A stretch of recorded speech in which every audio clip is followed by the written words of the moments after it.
evening, everyone. Hello. A few more stragglers there getting their beers, but let's kick off this meeting for 2019-2020 ASHRAE year. This is our first meeting of the year, our September meeting. I'm blown away by our turnout. This is incredible. We have over 90 people in attendance tonight, which is fabulous. A lot of new faces, a lot of past presidents. So I'm happy to see our chapter evolving to a very good mixture of different people in the industry. I've been involved over 16 years, and this is great to see this type of turnout. We have a lot to be proud of our chapter. Some of the things we did over the summer with our volunteers, because our chapter is primarily volunteers, except for Sandy, but we spent a lot of time over the summer going to CRC, which is our regional conference. We spent a lot of time planning for the upcoming year, and our volunteers, we have a lot of volunteers, they're very proud of our chapter. They put a lot of effort into our chapter, and they put a lot of time into our chapter. So we can give our membership a very good year. It's not just the 8 chapter programs that we plan during the year. We do a lot of outreach programs with the government. There's Day on the Hill. There's a lot of K-12 programs. We work with local school boards. Even working with colleges and universities, we do a lot of like design competitions, and we do a lot of tech topics when we have distinguished lecturers down here from ASHRAE Society. So I just want to talk about a little bit about the chapter before I go into introducing the BOG and the executive. This past summer, it's been pretty special for our chapter on the society level, on the regional level. On the society level, we had Daryl Boyce, a chapter member, become society president at the Kansas City meeting. So it's very big for us to be represented throughout the ASHRAE world and society level. On the regional level, we have Dan Redmond, who's basically representing us as a region vice chair for CTTC for Region 2 for ASHRAE. So Dan's basically put a lot of time in kind of going to the next level of ASHRAE on the regional level. And also, he's been awarded the William J. Collins Award, which is basically for excelling in research promotion. So it's a big bonus for us. This is the second year in a row. Previous Adam Graham was the recipient of this award for society. So basically for all the chapters, Adam and Dan were recognized as being the top research promotion contributors for basically the ASHRAE Society. So it's great to see that a lot of presence on the regional level, on the society level. We do have a lot of members who are part of technical committees.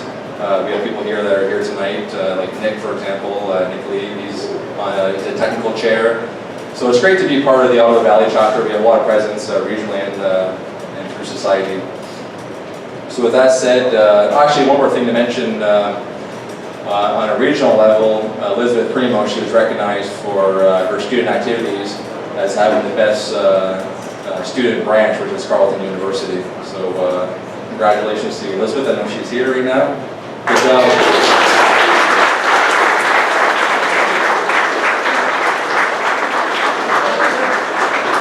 With that said, I'd like to go in to introduce the Board of Governors and also the executive. So for the Board of Governors, Jacob Huff, there's Jacob, Mike Swain, there's Mike, Slyn Baraboo, Slyn, Peter Shawwood's not here this evening, and also Joe Delaval, he's on his honeymoon right now. So that's our board.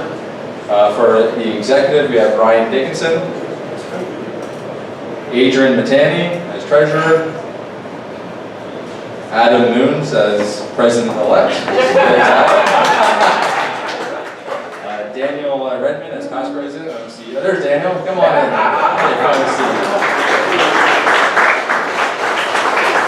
And myself, Aaron Dobson, as your chapter president for 2019-2020.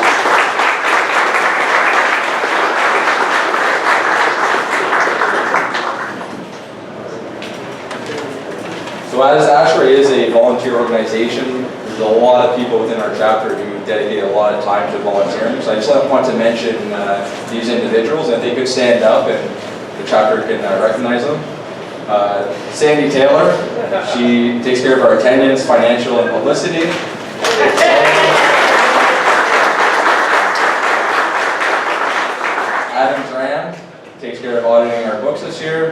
Past President. Evan Smudowa, he's our Capital Communique Chair. Trevor Thompson, he's our CTTC Chair. And we have Adam Moons, who does our Government Affairs, PAOE, and Research Promotion for this year. Mike Swain, he's our Greeting Committee Chair. Abby Saunders does the Honors and Awards.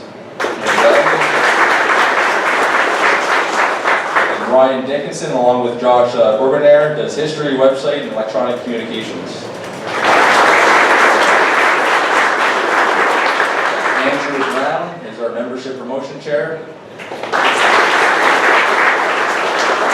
Steve Moons does our Nominations.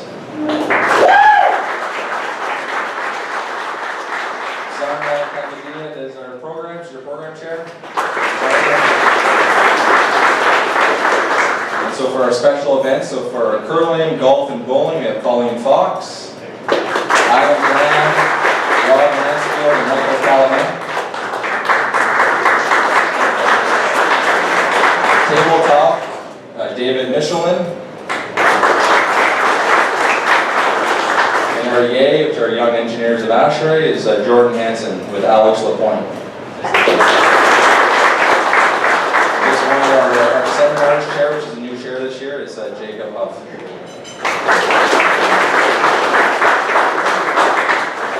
So with that, I'd like to ask Ryan Dickinson to come up and introduce the guests for this evening.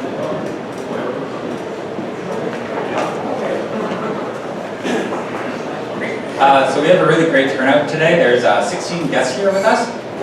Their names are Eric Montembeau, Francois Marcil, Martin Francham, Guy Monjean, Connor Brackley, Max St. Jacques, Brody Hobson, Glenn Powers, Stephen O'Connor, Josh Reinhardt, Steve Shachel, Elaine Gannett, Zalik Lee, Colleen Trickel, Todd Leger, and Jordan Somerville.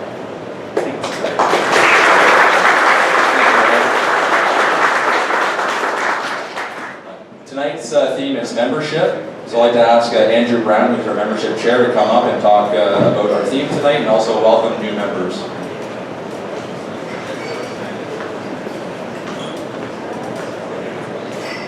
Good evening, everyone. As a chapter, we're given a growth goal each year. I'm happy to announce that we met that growth goal for the 2018-2019 season. The feat wouldn't be possible without your support, so thank you very much. Each year, naturally, the growth goal gets more challenging, so it's increasingly more. It would help. I implore you, to continue to promote the chapter and share your experiences with your peers, because without that, we can't grow, and without your support, basically, we need your support. As mentioned, tonight is membership promotion night.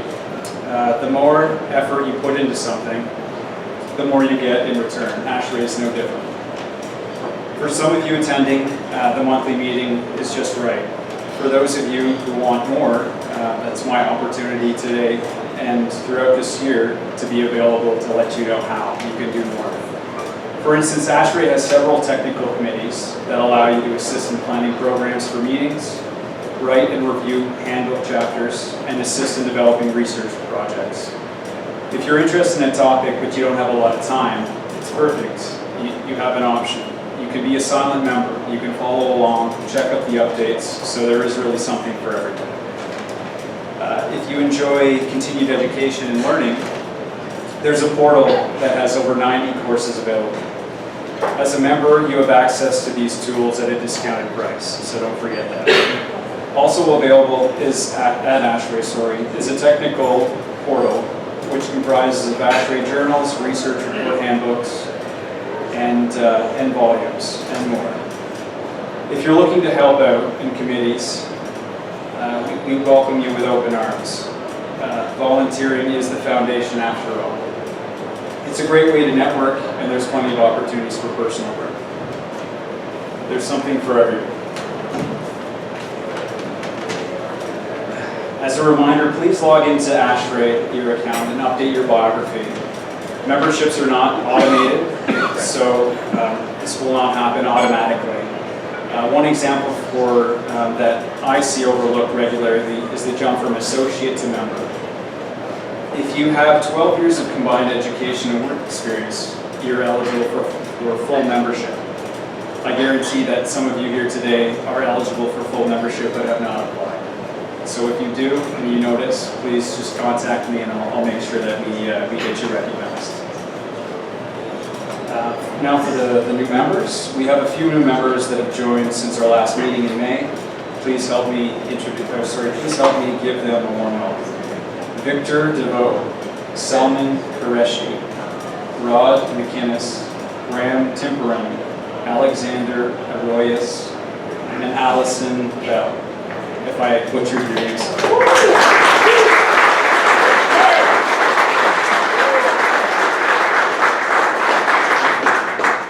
I'll just mention a couple more new members. We have Andy Tye, as well as a new member. And returning back to the Ottawa-Valley chapter, we have Joel Primo from the Quebec chapter. So welcome back, Joel.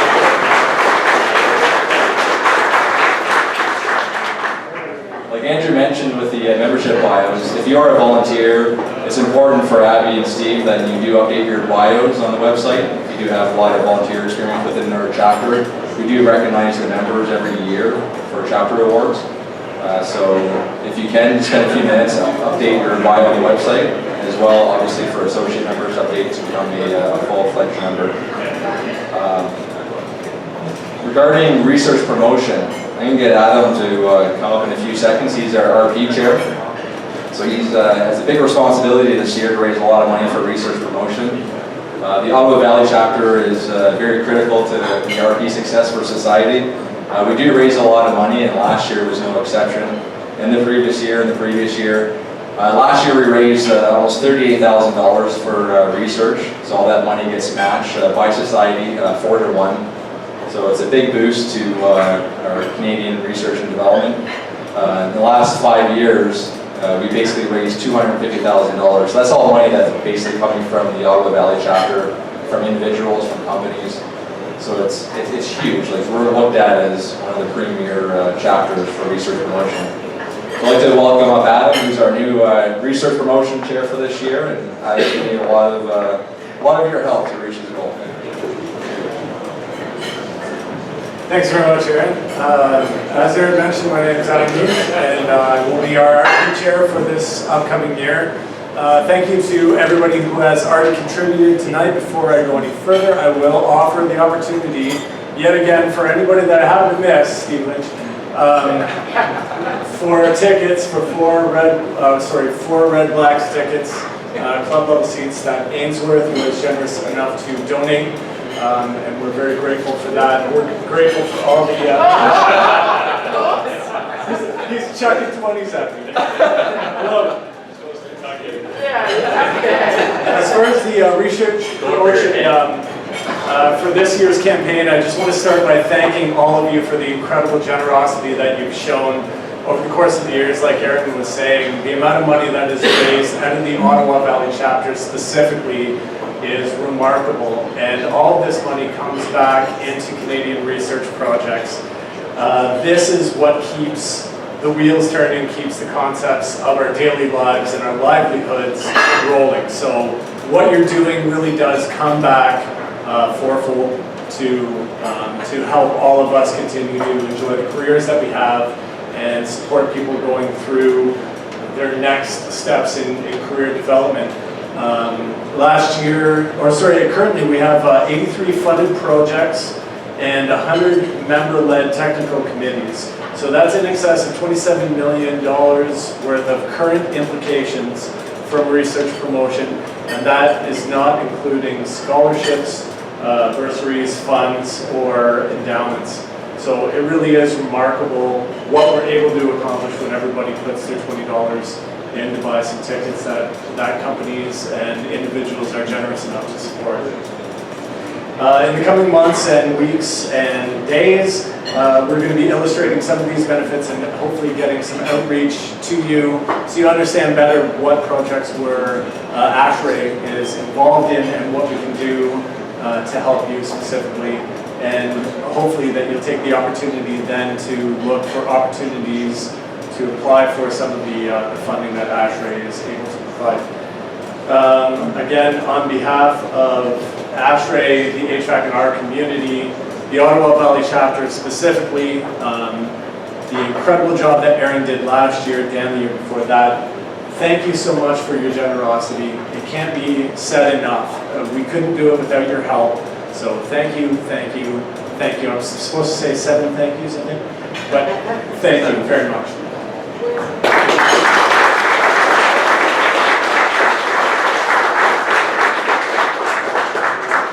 So if you have not purchased tickets for tonight's raffle, I'm just going to walk around and take your $20 bill.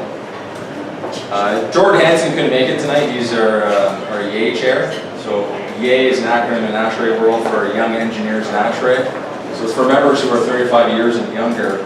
And typically throughout the year, Jordan will put together a bunch of social activities. It could be axe throwing, it could be billiards. So it's a lot of networking events for the younger members. And it's also open to what ASHRAE calls the toy members, too old for YAY. So it's not necessarily for people who aren't into it. It's for all ages. It's just basically a fun night out. So keep your eye posted for the website and emails, because you'll see Jordan posting some of these exciting events pretty soon. Speaking of events, I'll bring Trevor up here. He's going to talk about a couple things going on, one being the stroke play golf tournament that's happening, and also the seminar next month.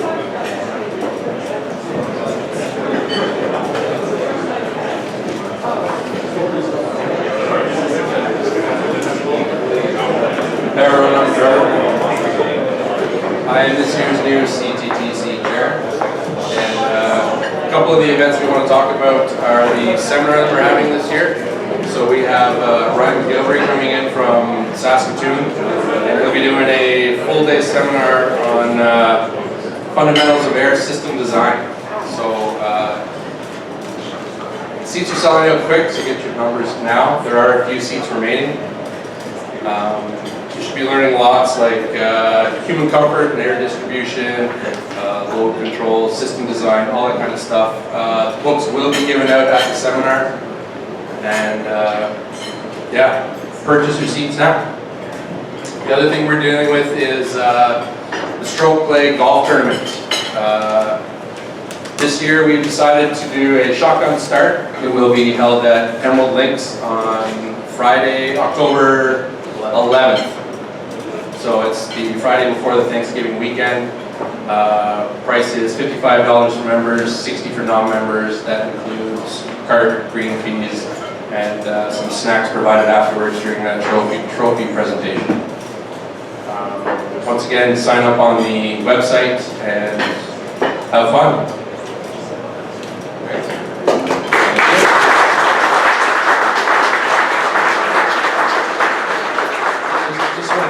About the seminar next month.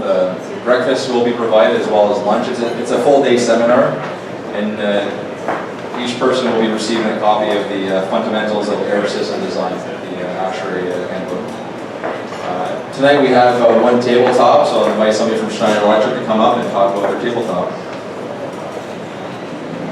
Oh. Or 2 guys. I'll give my book. Go ahead. All right. You're ready. Howdy folks. Sound probably gonna deafen you guys. Hey guys, so my name is Martin Francham. I'm with Schneider Electric. And what we've got at our tabletop here today is trying to show the integration that we have between a number of different areas that we take over. So whenever we're looking at a building, we'll do everything from power coming into the building, the disconnect, as well as we'll take care of the heating, ventilation, the security that goes in. And what we're trying to do is combine all of those aspects together so that we can actually start to have better integrated buildings that are driving energy savings.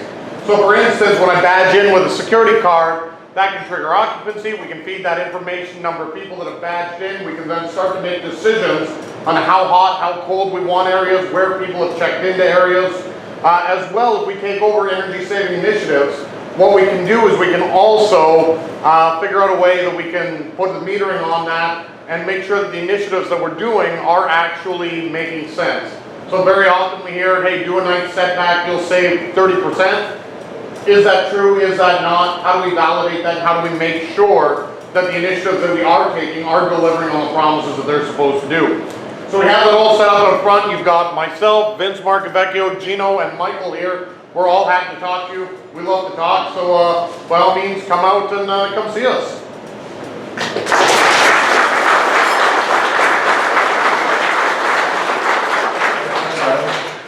With that said, thank you for everyone for coming tonight. We appreciate your support, and let's have some food. And we'll join you back in a few minutes. We'll have the RP raffle and get going on our program meeting. Thank you.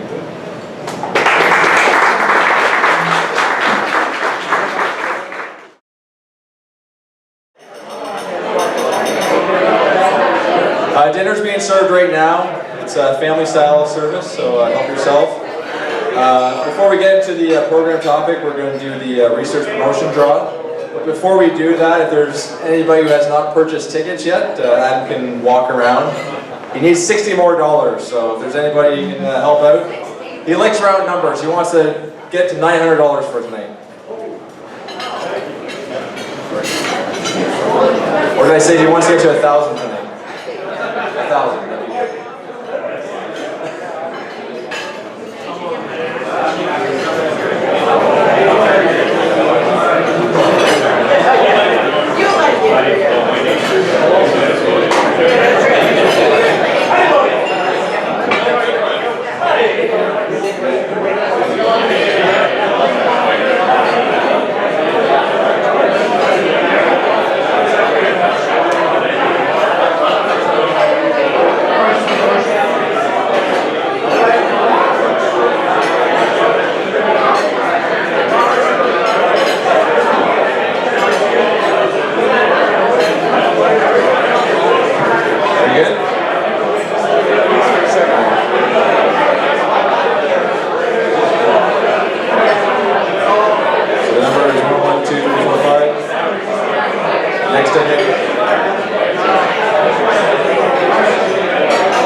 One last announcement. One thing we're doing new this year is one thing new this year is in regards to our electronic communications. Our chapter is on social media now, so we do have a Twitter account and also a LinkedIn account. So on Twitter you can follow us on ASHRAE Ottawa, and LinkedIn is ASHRAE OVC. So a lot of our electronic communications is going to be going through these two types of social media portals, as well as our email blast. So please, if you have a chance, if you're on social media, please add us as one of your followers. With that said, I'd like to turn over to Adam, and we'll do the draw. Thanks so much again, Aaron. So for tonight, 4 tickets to the Red Blacks Cup seats donated by Ainsworth. Very much appreciated. Tonight we were able to raise $920. Which is a really remarkable start to the year. So thank you all for your generosity. And would you be so kind, good sir, to select the winning ticket? Yellow ticket, everyone. Get your yellow tickets out. 987 6778. Hey, that's what happens when you go in twice, right? Thanks so much, John. Very much appreciated.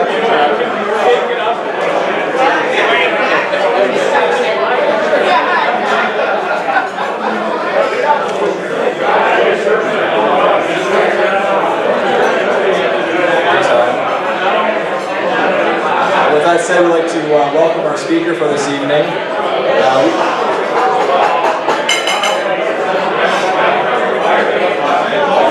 we have Michael Colicchio, who came here from Montreal this evening. Michael works for Schneider Electric. He's the Building Automation Solution Specialist. He's a Green Associate.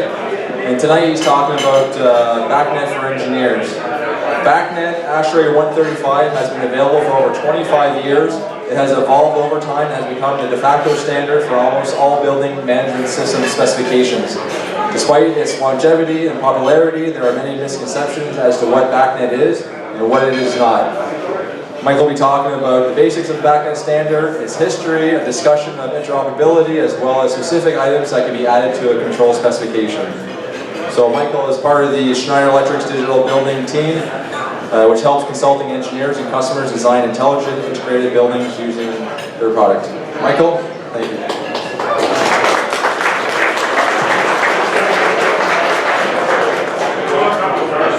Okay, can everybody hear me? Is that good? Yes. First off, I want to thank the ASHRAE chapter for Ottawa. I want to thank the Ottawa chapter for inviting me to present tonight. I never thought, I would start. My career started off in HVAC. I started basically sizing boilers and doing heat loss calculations and things like that. Probably 5 years later, I jumped into controls.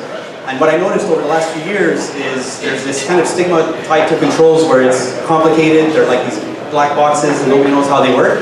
So I thought it would be interesting to present BACNet today, give you an overview, kind of give you a rough idea of what it is, how it works, how we maintain traffic, and then basically talk about some of the trends that we're noticing now in the industry that's moving forward, right? So as a mechanical engineer, I'm proof that controls aren't that complicated, okay? Because I started off in HVAC, so this should be interesting. So, as far as the outline goes, what we'll do is I'll start off with the heavy stuff initially. I know we're at a pub, so I figured let me get this hard stuff out of the way, and then we'll go lighter and lighter as we go on. So basically, I'll touch the BACNet basics. So I'll talk about what objects are. So for those, especially some of the consultants who've worked with controls before, you've heard technicians talk about objects. Maybe you've heard them talk about the services or transports or physical layers. So I wanted to talk about some of those terms that you'll hear on the market. Okay, device profiles as well as part of the BACNet standard. So I do see a lot of specs that specify device profile. So it's there. So I figured I'll touch that for a couple of minutes. And then I'll do a couple of other things. I'll talk about the BACNet test labs. So basically the same way you've got CSA and ETL and UL approvals, while there is a BACNet listing to kind of show you which devices have a certification or which ones that pass certain tests, right?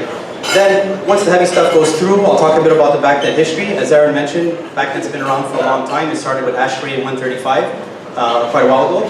And then I'll touch about interoperability, because I know BACNet is an open protocol, but there's certain things to keep in mind with regard to multiple vendors and things like that. So I'll spend a few minutes on that. And then at the end, specification items, stuff that I see in specs, and maybe some things to consider moving forward as the industry moves, right? So learning objectives. In an hour, you won't be able to go into one of your customer sites tomorrow and start programming and binding objects and things like that after today's presentation. But at least today, after today's presentation, you have a better understanding what are objects, what's involved when we discuss objects, right, properties, things like that. We'll look at also be able to differentiate a little bit between the device profiles, which I'll show you later, and as well at the end, some of the key items to look for or to add in specifications, right? So the basics, we'll start off. What's BACNet? So BACNet is Building Automation and Control Network. Okay? It's an acronym. It started off way back when as ASHRAE 135. So as part of the BACNet standard, basically they define things like what the protocol is, okay? Objects and properties, services, so basically how is the traffic managed as the devices are communicating. They also took on transports, so what's physically, we know that there's wires, but there's also wireless and things like that, so the BACNet standard has a specification for that as well. And then we'll do device profiles. I added PICs, which is, you might have heard it, some technicians call it a PIC statement or a protocol implementation conformance statement. It's not really, consultants don't usually use it that much, but it's basically key for the system integrators and the technicians to have a PIC statement because they know exactly what they can get out of it. So I figured I'd spend maybe a minute on that. And then we'll do the BTL, so BACNet tested laboratory approval. So, protocol, I think in general, protocol is basically a set of rules. But for BACNet, it's basically there's a set of rules that devices must follow to be able to communicate to each other, right? So that's why you'll hear things like the BACNet protocol and things like that. But that's not enough. When somebody walks in and says, yeah, sure, we can do BACNet, that's not enough information to really dig down exactly, because you got different transport layers and things like that. But at least at the top, you know that when they say BACNet, you at least know where to start looking. Okay? The protocol itself defines things like ID. How does one device distinguish itself from another on a network? So it's the same thing like Wi-Fi, right? You got your IP address. Well, BACNet has certain standards for addressing the different devices. Okay? Message types. So the devices need to know basically what type of message is coming in or what type of message is sending out. So when you hear things like technicians, they say, well, this is a read or a write or things like that. It's basically the type of message. So devices, BACNet gives a definition of what the types of messages are, so the devices know what to do with it, basically. Transport, what I mentioned earlier, is the physical layer. So they do specify types of wiring and things like that, so I'll touch upon it later. And we're starting to see some BACNet over wireless. So instead of having physically wires, you can communicate BACNet over Wi-Fi and things like that. And then part of the transport, we also discussed packet, right? So how the message is formed. The device needs to know basically not just the type of message, but it's got to be formatted in a certain way, so there's no translation or things like that, right? Some of the jokes that internally they say is like, we all understand when Yoda on Star Wars speaks, but everything's reversed, right? You can't do that in BACNet. The message has to be specified in a certain way so the devices can communicate properly. And then part of the transport is basically how you gain access and things like that. So let's start off with the objects, okay? The easiest way to explain what an object is kind of a container, okay? With information in it. And initially in 1995, ASHRAE 135 had 23 object types. So some of them, and they're numbered from 0 to 22. So analog input, for example. Okay, so you have an object, the device is going to know that if it's that object, it's an analog input. Doesn't matter what information is in there, it knows that it's an analog input. Okay, same thing if you move on. When you hear things like multi-state. Okay, multi-state could be for a heat pump where you've got off, auto, heat, cool, emergency. So those are multiple states, so that would be contained in a multi-state object, basically, right? But BACNet doesn't just define the types of objects, it also defines the properties. Because some objects might be read-only, some of them are read-write, so the standard also defines those as well. So the device knows what to do. It knows that it's receiving a write command, so maybe overwrite a set point, or you know that you might want to read outdoor temperature from another device, well you know that's just a read-only. So that's what BACNet also defines. So when you hear objects and properties, you know that basically what the piece of information is contained in and what you could do with it, if it's read, write, or if it's an alarm or things like that, right? So initially there was only 23 objects, but now we've basically tripled. There's about 60 objects, BACNet objects that are defined today. And BACNet, which is interesting, allows manufacturers to extend it, so come up with their own custom type. But usually after a while, if a lot of manufacturers start to use the same custom types, it becomes kind of part of the standard, right? And the reason why it went up to 60 is because today, especially in these connected buildings, we're not just integrating, typical HVAC devices, right? Like temperatures, sensors, and things like that. We're also starting to see devices like VFDs, like power meters that are commuting BACNet as well. So those have their own different, types of properties and different types of information that they need. So they've been adding on more and more objects as we go. So I've only listed the initial ones, but if you go on the BACNet website, you can get a list of all the current objects. So we know the bits of information now, which is an object, but how does it communicate, right? So BACNet, what they call it a service, okay? So the way BACNet works is a client-server model. So a client is a device, for example, that says, okay, I'm going to initiate a service. And a service could mean I need to read the outdoor air temperature sensor from another device. So it's going to send a service saying, okay, I want to read it. And then the server side receive that service and execute it. It basically says, okay, you want to read this temperature? Well, here it is, okay? And it's key to have kind of a client-server model because it kind of helps manage the traffic. But today, most BACNet devices can be both a client or a server. Okay, so when it's ready to start doing and basically request or write stuff, it becomes the client. And then when it's ready to basically dish out the information, it becomes a server, right? So they kind of alternate between the two. So some of the services, and I'll spend a little bit more time on the right on the next slide, but some of the services are not just read a value or write a value. Some of the more advanced devices have built-in or local alarms. So that's a service, right? If this is an alarm, you want to make sure that there's something that's ready to receive that alarm because it's probably critical. So there's a service for alarms, right? And the same thing for notifications and stuff like that. But on the right, basically also, how do you discover all these BACNet devices, right? And more complex buildings, you've got hundreds, maybe thousands of BACNet devices. So I'll touch upon that in the next slide. But believe it or not, the discovery process is considered a service. Because you want to make sure that once you discover all it and everything's working, that you're not constantly requesting all these devices to send it, hey, you know, over there, that kind. Because you want to make sure you're controlling the traffic, the network, right? So you got who has is more on the discovery phase, which I'll touch on the next phase. And you've got things like, when you hear a technician, when you're reading a value, they call it read property. When you want to write a value, it's a write property.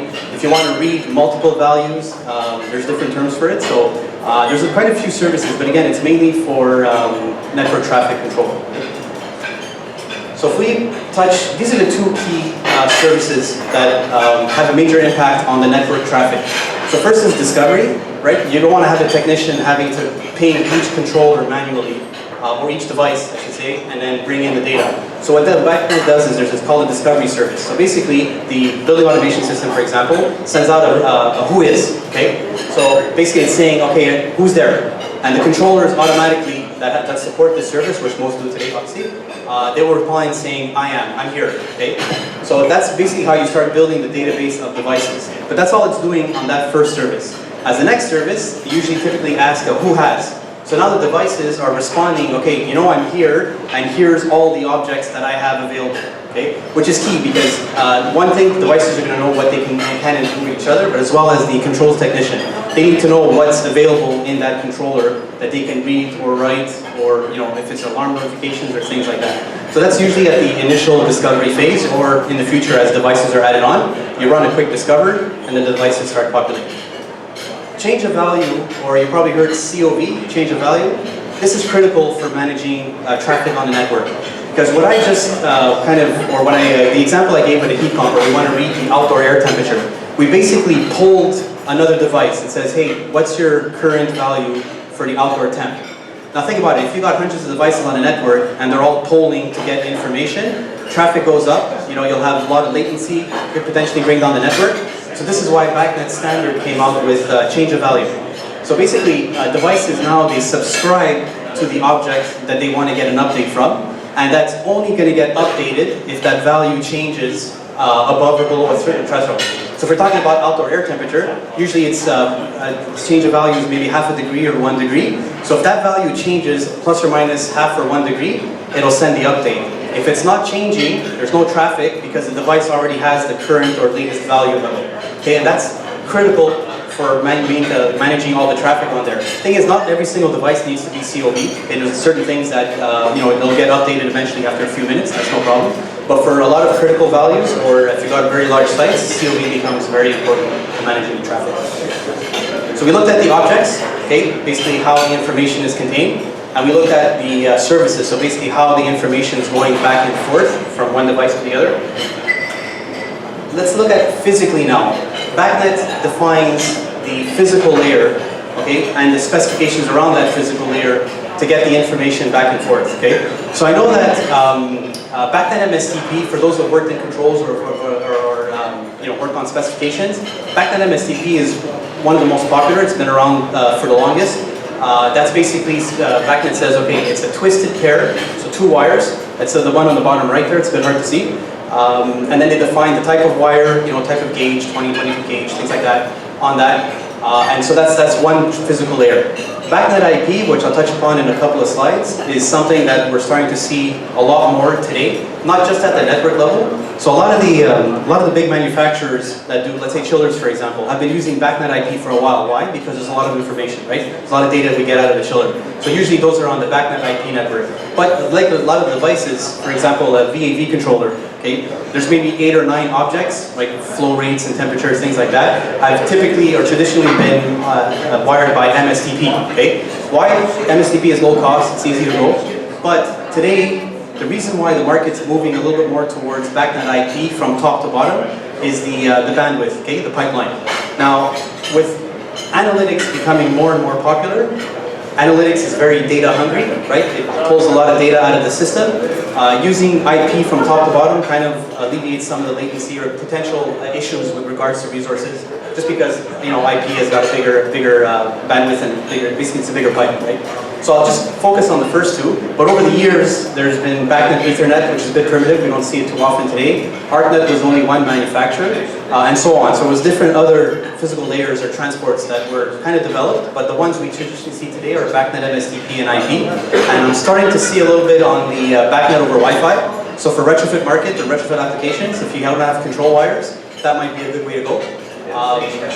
And we mentioned at the bottom BACNet Zigbee. Zigbee is another wireless protocol. I haven't seen BACNet over Zigbee yet. I have seen Zigbee alone, but not BACNet over Zigbee. But if you do hear the term Zigbee, it's a wireless protocol that's kind of becoming more and more popular. I like to bring it up because my twin brother wrote part of the original spec about 13 years ago for Zigbee, so I kind of just put it in there. So I'll go back to MSTP because there's probably millions of devices globally that are wired on a twisted pair network, okay? And it's something that's continuing. Manufacturers are still making MSTP devices, it's fine. But today, we're starting to notice a little bit some of the limitations to MSTP. The main thing is the analytics piece, right? All the data that we want to pull out of the BAS, usually bring it up to a cloud and do things with it. Well, that could put a lot of strain on the network, okay? So MSTP is kind of becoming a little bit of a limitation. And one thing with MSTP, the more devices or the more nodes that you put on the network could impact also the latency and things like that too. So that's why we're starting to see a bit of a push towards IP. The other thing is, this slide unfortunately has a bit of a negative tone. I mean, reliability, there's MSTP networks all over the place. There's sites and thousands of devices on it. So it is a reliable network. It's just in terms of troubleshooting, you got to have the right tools. Technicians have to have the right software to figure out what's going on in the network. Because the way MSTP works, MSTP is master-slave token pass, or token passing.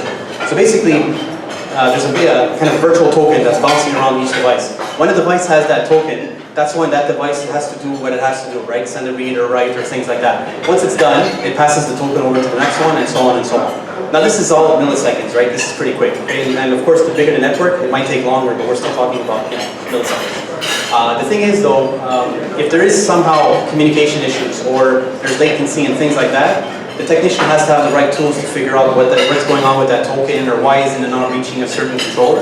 So with BACNet IP, it kind of alleviates some of those inconsistencies, I guess you could say. And the last main point for MSTP is, it says limited topology, there's only one, it's daisy chain, okay? So if you've got 50 devices on one daisy chain, and somehow there's a break or there's a controller that fails in between, you kind of lose the rest of the trunk, right? So that's why today with BACNet IP, it's a little bit more flexible, okay? So here's 3 examples of topology. So the middle is daisy chain, okay? Oh, actually, before I continue, anybody in IT here? IT specialist or nobody? Good. IT is becoming more and more involved, okay, now that more and more devices are on the IP network, okay? And as for those of us who have worked with IT, they're not always open to providing IP addresses, or if they do, it could take a long time. We did a project in the West where the project manager for an upgrade is the IT manager. He didn't know what a VAV controller was, he doesn't know what an air handler is. We're on their network, he decides at the end of the day if they do the upgrade or not, okay? So IT, if you have IT in your office, buy them a coffee, give them a hug or something, because they're more and more involved on it, okay? But what manufacturers have done today to kind of alleviate that, because if we're going to have all these VAV devices and air handler controllers and things like that on IP, the last thing you want to do is request 150 IP addresses, okay? So a lot of the times now, if you look at the top, at the IT backbone, the building automation system usually has more than one port. One to connect to the backbone, and another port as a network manager below. So ideally, you would take all your controllers, let's say plug them into a switch if you like, or you take that network, plug it into the BAS so that the BAS is managing that sub-network. So at the end of the day, all you need is one IP address for that server, the building automation system, and underneath it's all managed, right? And it works well because let's say in the next couple of years, IT decides to do some big major infrastructure change. You don't have to worry about all your devices underneath because they're being managed by the server, okay? So in the middle is daisy chain. We still support it with BACNet IP, everybody does. You still have kind of the same limitation in terms of if there is a break in between, you kind of lose the rest. But chances of it happening is pretty rare. Why do we still do sites, or anybody does still sites with daisy chain? It's because it's cost effective, right? You're not doing long home runs to the switch across your building. You're just continuing from one controller in one room to the next to the next. And it's simple, it's very easy to wire now, especially with IP cables. You just snap in, click, click, click, and you're done. But with BACNet IP now, it is also more flexible. So it also supports star. Okay? So basically star is a home run from each controller to your switch. Now why do you want to do this? Usually for critical applications. Okay? Maybe it's a data center, maybe it's a hospital, you don't want to lose more than one device, things like that. So it is maybe a little bit more expensive in terms of cabling. You might need more switches, but you have basically extremely high reliability. Okay? If one controller goes down, only one goes down. Okay? And again, you can plug it into the BAS and let that manage the network, or if you're brave enough, plug it into the IT and request all those IP addresses. On the right, however, is something fairly new. It's been around in IT apparently for a long time, but it's fairly new in the building automation world, and it's called RSTP, so Rapid Spanning Tree Protocol. And basically, it's a mix of star and daisy chain. So what you do is, you have a managed switch now, so it's not a cheap, Staples type of switch, it's a real managed switch. Because a managed switch basically is capable of diverting data and controlling the information going from one port to the other, okay? So what you're doing now is, with RSTP, you can have your daisy chain, and then the last controller, just one more cable back to the switch. So that if there is a break in between, or if a controller is powered down because technicians doing maintenance on the rooftop or things like that, then automatically the managed switch reverts the data back up the other end. So you'll only have that one controller down because of maintenance or if it failed. At least now you got your cost, it's cost effective because daisy chain technically is a little bit less expensive because you're not doing long runs. And you got pretty high redundancy and reliability because now you're going the other way as well. So this is something fairly new for us in building automation, but it's been a long time apparently on the IT side. So that's why I figured I'd spend a couple of minutes on showing the IP and kind of some of the reasons why the market's going there, I mean, in reality, do you really need a Cat6 cable for 8 objects on a VAV? No. But when you're starting to look at analytics, or you want to future-proof your buildings for the future, then that's where maybe IP would be the way to go. So BACNet defines the objects, right? The type of information, how it's being shared, and physically, how's that, basically what's the road or the network that's going to be used to transmit the data. So now they also have what they, I think this came out around 2004, device profiles, okay? So if you look at basically the most basic type of device, it's a sensor, okay? So what BACNet said was, for a sensor, we don't need to have alarm notifications. We don't need to have, something that's way advanced with a lot of other types of objects and things like that, because it's just a basic sensor or a basic actuator. So they decided to come up with standard device profiles so that when this controls integrator or system integrator is integrating a type of device that maybe is third party, something that they might not work with every day, they'll know exactly what profile it is and exactly what they can get out of it, right? Again, with the objects and the properties and things like that. So that's why BACNet came up with some of these.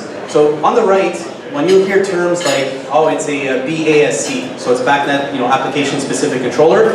Right there, you can go on the website or the device, the PIC statement, which I'll show you in a bit, tells you exactly what this device can handle, okay? And usually as you go down the list, from smart sensor to building controller, you're adding more and more features. But that's because typically the controllers do a lot more. So building controller, BBC, is typically your building automation system or your enterprise level server. Building advanced application controllers, those are usually your plant controllers, right? Your chiller controllers, your whole mechanical room. That's where BAAC is. ASC now, you're kind of coming one level lower. It might be a room controller, a fan coil or a heat pump thermostat or things like that, and so on, okay? So if I show you on the next slide, just quickly, and again, this is all on the BACNet website, but here's an example of an application-specific controller versus an advanced application. And this has nothing to do with how programmable the controllers are or how many IOs. It's really basically how BACNet separates the two different types of profiles. So on the left, we have an application-specific controller, like a heat pump thermostat, a fan coil, things like that. This one supports, out of the box, read property, so we can read values from it. Write property, you can write to it or write to another controller. We can support different types of bindings and the way it communicates, okay? If you look at an AAC, which is typically, like I said, a plant controller, this one does not just support read property, but it also supports read property multiple. Since there's probably a lot more information on this controller, it might need more, and not just one piece of data at a time, but maybe a lot more. So it could read more than one, it could write to more than one. But more important, typically these plant controllers or AACs have like local alarms or built-in notification. So this supports the alarm and event notification services, or acknowledgement as well, and as well well as the alarm and event information, right? And time synchronization, that's critical when you want to make sure all the devices are all on time sync, right? So let's just give you a quick idea. If I had shown the BACNet building controller, so usually the BAS or the enterprise level, it would probably take up 2 or 3 slides of all the stuff that can do, right? So that's why there's different device profiles, so you kind of know what to expect from what you have. So the protocol implementation conformance statement, or the PIC statement, again, for consultants, it's not something usually a requirement, but if you're working on a project and the system integrator requests the PIC statement for whatever device that they're not used to working with, if it's a chiller from another manufacturer, or drives, or things like that, for them this is critical, okay? It's basically a way for the manufacturer to declare that we are conforming with the BACNet standard, and here's what we support. So in that PIC statement, it's, depending on the device, it's probably a couple pages, 3-4 pages. You'll get your device profile, so right away the technician knows, oh, this is a building AAC, an advanced application controller. We know that it's got built-in alarm notification and stuff like that, right? It also tells you the transport. This is critical. If somebody says we do BACNet, that's not enough. They need to tell you, is it BACNet MSTP, is it BACNet IP? So the technician knows basically how to wire it, right? So they'll tell you the transports, objects, and the services, right? So it's basically a kind of a roadmap of the device, what you get out of it. So BACNet International, or BACNet Test Labs. So it started off a while back as BMA, so BACNet Manufacturers Association, and then it kind of switched over to BACNet International when BACNet moved outside of North America, because for a long time, nobody in Europe and stuff like that knew what BACNet was. It was very LAN-centric down there, and now BACNet's proliferated, and as Aaron mentioned initially, it's almost the de facto standard for any building automation system going forward. So you've got 2 entities basically. You've got BACNet International, which is a bunch of manufacturers all working together to kind of make sure that the protocol is moving along, there's updates, making sure everything works. Even though we say we're BACNet and they're BACNet, we want to make sure that it really communicates. So they organize things called like the BACNet Plug Fest. So it's basically a bunch of manufacturers that would bring all their devices, and then each manufacturer goes to each other's manufacturer's booth and test the equipment. Okay, I know it sounds counterintuitive, you're working with competitors, but for for your customers, as much as every manufacturer would love the whole building to be all their products, it's never the case. So you have to make sure that your devices work with other platforms, right? So that's what the BACNet Plug Fest does. And what they do is there's also a BACNet testing laboratories, okay? And genuinely, over the years, even though a device says BACNet on it, it must have that BTL logo. Same thing like CSA and ULC and all that. This one's critical because at the end of the day, the last thing you want for your customers is the blame game. Controls guy might blame the manufacturer of the equipment, they're going to blame something else, and nobody wins in those cases, okay? We've seen enough over the years that technically if it's got the BACNet tested laboratories stamp on it, then it's going to work. So, BACNet history. As Aaron mentioned, BACNet's been around for a long time, okay? It started back in 1987, but as ASHRAE 135, but it was officially released in 1995, okay? But there was very limited adoption, and even though it said it was open, there was kind of a lot of interoperability issues. There weren't things like device profiles or anything at the time, so one device might need a special type of RSTP network versus another, so even though they looked both the same on paper, they couldn't be on the same network and things like that. So it's a little bit of a rough start, like anything that's new, but around 2000, that's when all the manufacturers decided to create the BMA, which became BACNet International, and then in 2004 was really when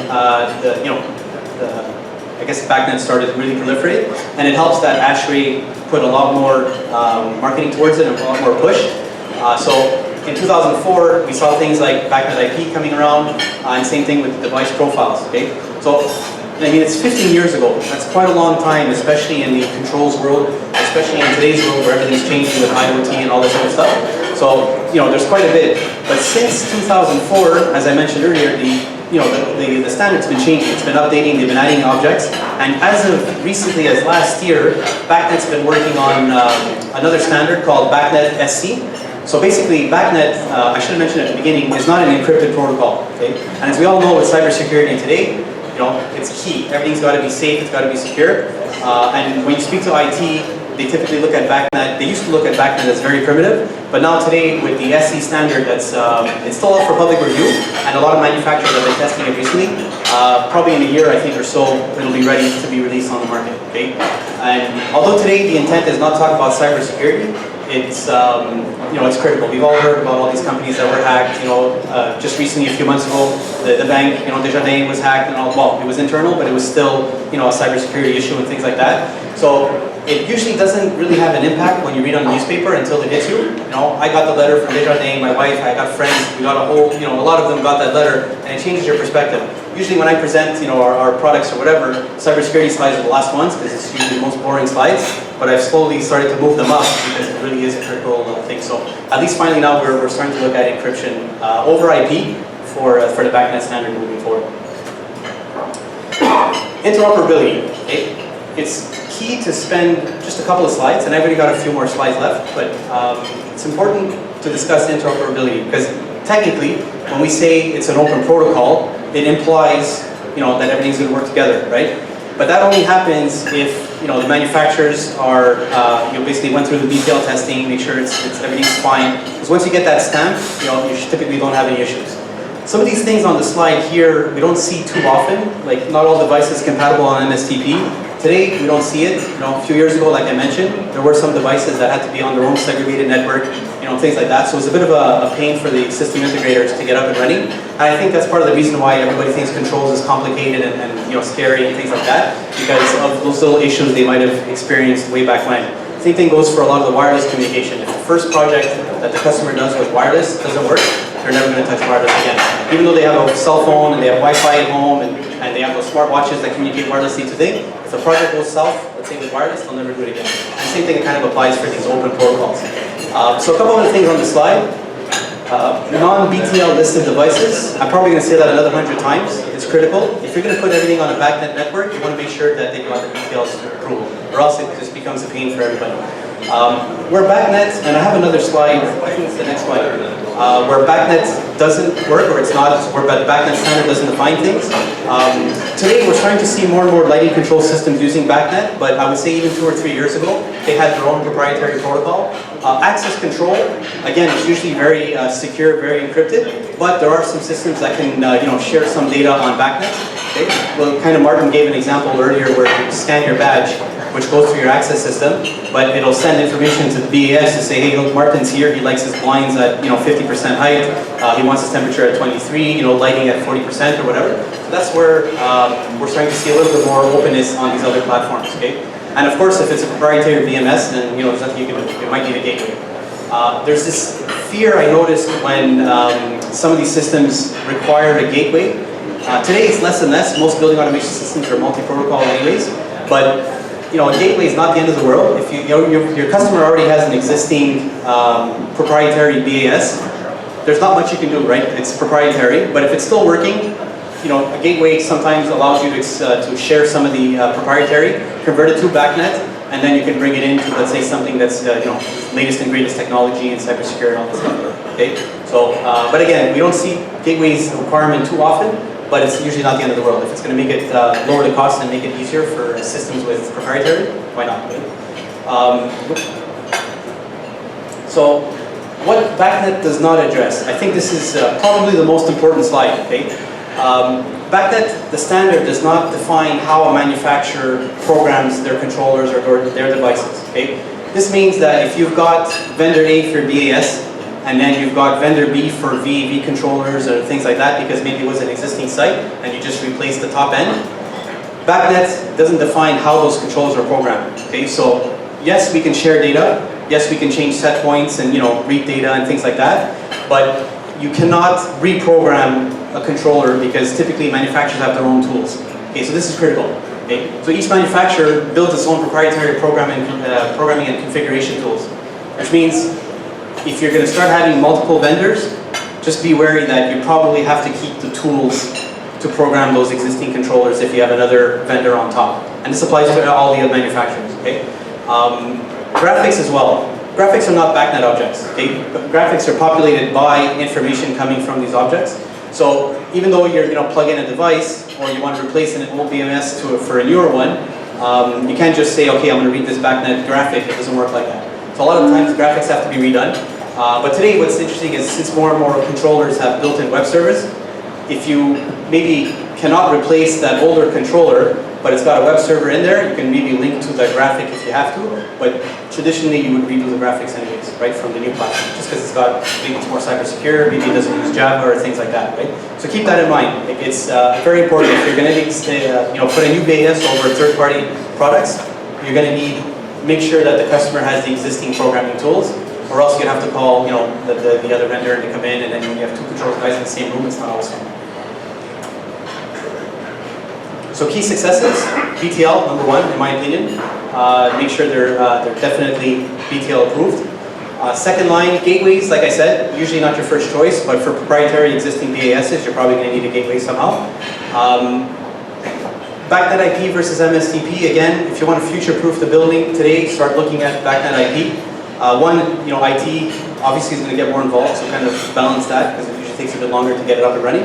But again, for analytics, which is very data hungry, and we're starting to see analytics everywhere. We've got analytics for HVAC systems, you've got companies analytics on the power quality, even on since there's a lot of buildings that are doing hoteling, right, hot desking, where they don't dedicate a specific desk, there's analytics, on top of that as well. So they're going to say, hey, you know what?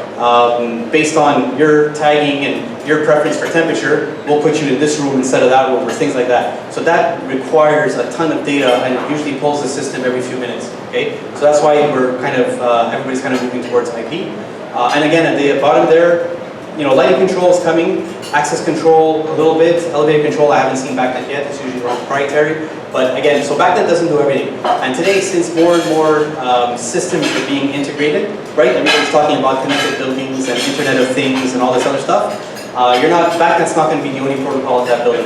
Okay, you're going to have web services. You're probably going to have BACNet. You're probably going to have some smart connectors to kind of tie in one system to another system to another. So just keep that in mind. It'd be great if it was just BACNet everywhere, but today you're going to see it's more and more.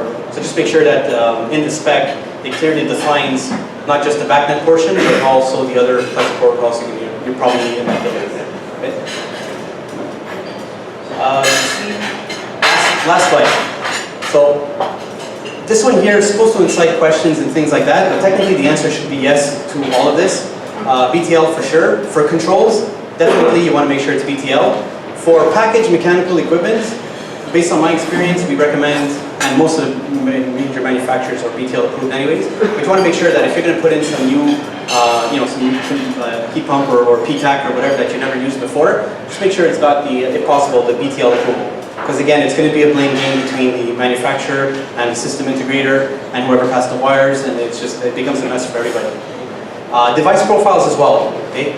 You don't need the top BACNet building control device profile that can do a million things for a sensor or for an actuator or for even a fan coil or thermostat or things like that, right? So although this I've seen pretty often, and it's usually copy paste from a manufacturer spec anyways, but at least you know that when everybody's bidding, if you're looking at, let's say, the full-blown enterprise-level software that's integrating a bunch of things, typically that's at the top, the BBC, you'll know that everybody's bidding all this at the same level. Okay, they're not going to try to put in a thermostat to do something higher level. Okay, so that's key for to make everybody on the same level. Same thing as well, at least with the device profiles, you know that if it supports COV or not, and things like that, so it makes it easier on the network. Does performance matter? I mean, the answer is yes, no matter what. It's just, again, keep in mind the different options now with IP and MSTP and all that stuff there. So,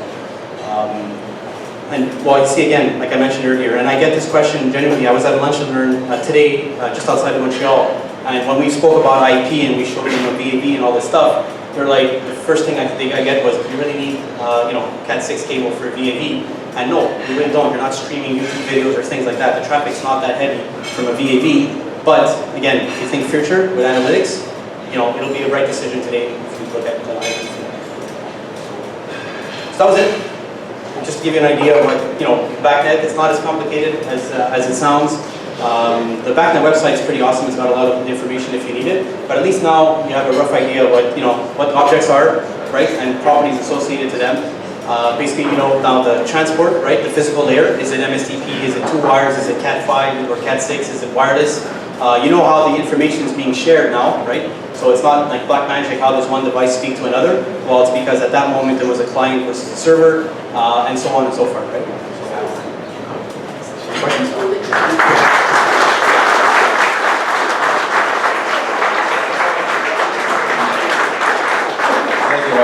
Does anybody have any questions for Michael? Is that clear? Because everybody's experts, yeah. Steve, go on, Steve. So how would you, the biggest problem with interoperability and controls from my experience is priority arrays.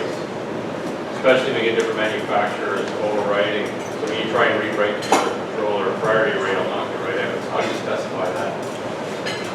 Interesting. I haven't seen a spec go that deep. It's a very good question, Steve. It's even a challenge. Sorry? Can you explain what Yeah, so it's a good point, right? Because basically, if somebody's at a thermostat, for example, and they change the set point, okay?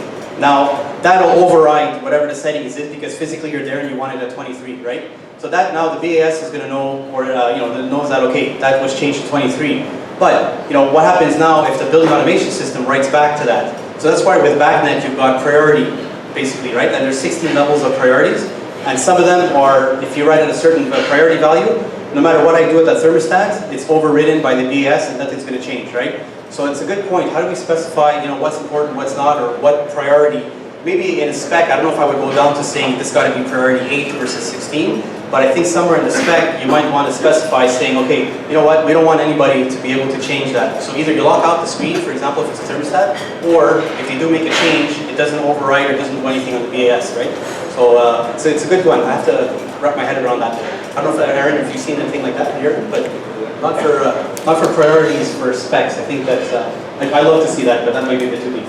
Yep. Just to some more of what you're saying, the set point itself, it's on the controller itself, it's on the BAS. Meaning that you're always mapping the point on the hardware. Meaning that when you're going to change your set point, you're changing it on the controller. The controller is sending that from just the readable information to the server. Okay, yeah. That's what the priority is. Okay, yeah. So what he was saying was like, for example, the one with the thermostats. Basically, the BAS, in some cases, is reading at the same priority level. So it's just going to read the change without making a change. So in that case there, it's basically equal priority, right? But if there was if the thermostat was, or the object was configured to be at a higher priority, that means that, I can change it here and the BAS won't override it. For hotels, typically that's what they'll do. They want to make sure that the guest is comfortable, so they're not going to limit or override a change in set point. They might only do that if there's nobody in the room or if it's not rented, but that would be, that's a good point there, yeah. Typically it's even, especially for temperature and comfort. I mean, that's what the BAS is there for. Sure, you want to make it efficient, but you got to make sure the customers or the occupants are comfortable. So in a case like that, it would probably be even priority. But for some other critical things, like you don't want anybody to maybe change something on a chiller panel, that will be, a lower priority than the BAS. BAS probably has a, top level and nobody touches it at the panel or something like that. Yeah. Where's the wireless going for this IP for sure is going to grow more. Okay, we see it now. Wireless is not the end all, that's going to replace everything. But for new construction, wireless versus IP, you don't save much going wireless because you're passing power and all that stuff. But for retrofit, that's where we see a lot of requests for some wireless sensors or things like that, because you don't typically have communication wires. Or if it's for a heritage building, especially here in Ottawa, there's a lot of that. You can't start making holes in walls and things, so that's where wireless could come into play. But you gotta, it's when you're mapping out a network architecture, with wires it's easy. You kind of have the plans for the building, you can wire, where to fish the wires and things like that. With wireless though, you gotta make sure that there's, depending on the types of walls, how thick they are. Typically you don't communicate across floors because they're pretty thick. If it's we've done hotels where there was a fire stop in between rooms, they didn't tell us that, so we couldn't figure out why the information was getting to the other room when it was working everywhere around. So things like that, right? So wireless is a bit more involved, but for retrofit, generally we've seen, in general, most manufacturers have wireless now. You do see savings on the labor side, absolutely. Okay? But to say which one's growing or the other, it really depends on the project. Yes. I guess how aware is the general BACNet community of Guideline 36, and are there any provisions in place by manufacturers and installers to start accommodating Guideline 36? I heard guideline, sorry, just maybe. High performance sequence of operations, it's pretty new. Okay. I don't know how well known it is, that's sort of why I'm asking. I work for a manufacturer and I heard of it, but I don't know enough about it to answer that. So there's basically there's your answer, right? It's not there yet, right? Yeah. But maybe from a system, I've seen some system integrators here. If anybody maybe want to respond, have they heard about it? So we've implemented on some projects. Okay. It's more from a consulting point of view. Okay. When you come down to the contractor level, they're meeting or exceeding any guideline 36 that's out there. Oh, okay. So any controls contractor that's been around know how to program and how to make the most efficient project can program. Okay. So it's mostly for consulting, evaluation of existing, for new or existing sequences that already been. Okay. Okay. That's good. I think there's one more. Gino? And to answer your question, right now the manufacturers try to bring down the cost maximum possible. What I mean by that, the biggest cost right now on control is electrical. Electrical, you're going to see is about 50 to 60% of your project on the control business. When you're going to put it wireless, you're going to save in that area. That's why manufacturers try to use wireless and also auto-programmable device by just answering questions, and it will program it yourself and inside the machine.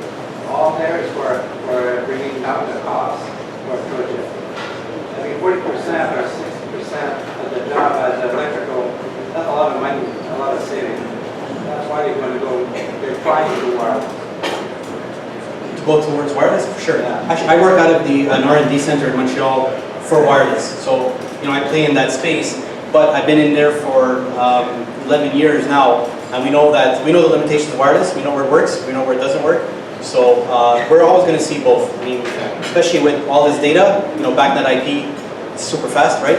BACNet over Wi-Fi is pretty fast as well. When you start looking at other different wireless technologies, typically there's a little bit less data, and there's other wireless technologies where it's not a powered device in the sense that there's either a little solar panel on there, so you can't start transmitting every millisecond because you'll drain the battery or drain the supercapacitor, things like that. So it really depends on the application, but it's a good point. Oh, So listen, it's IP will probably take over. oh, sorry. IP will probably take over.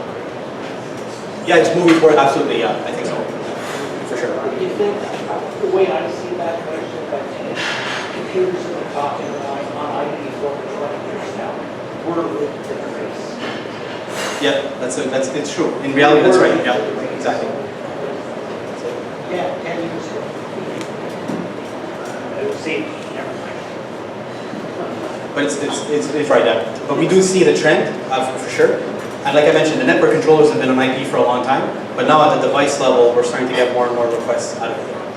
So, he points out MSTP and IP. I sit here and I think to myself, how many buildings do we build today with twisted pair telephone lines in? That's MSTP. I don't know that. I don't understand why anyone will spend MSTP. I don't understand it. And you mentioned what, 12 different layers of protocol and isolated to open one. MSTP and IP.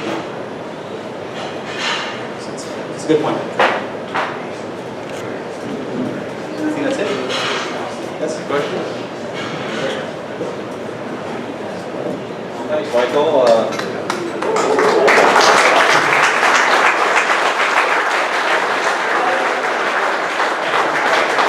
On behalf of the chapter, I'd like to present this to you as a token of our appreciation.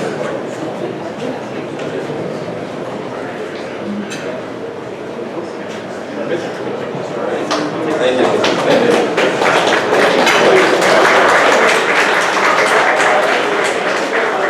A couple of things before we close off the meeting for this evening. One is everybody will be receiving a survey. So if you have take a few minutes and fill out the survey. It'll be in your inbox before this evening. And next month, we mentioned there's a seminar, Fundamentals of Air System Design. So if you're interested, please sign up on the website. And for the next meeting, it will be October 15th. We have a ASHRAE distinguished lecturer joining us, and his name is Ryan McGillivray on hydronic system heat transfer. That's the topic of the next meeting. And just give you some topics for the remaining of the year. So November, we have Frederick Lavalley Triviano talking about transcritical refrigeration systems using CO2. And then we're going to go into the new year with Daryl Boyce, Society President, doing his ASHRAE theme for the year. So we have a great year planned ahead. A lot of the social events will be on the website very soon, and I hope to see everybody again in October. Thank you.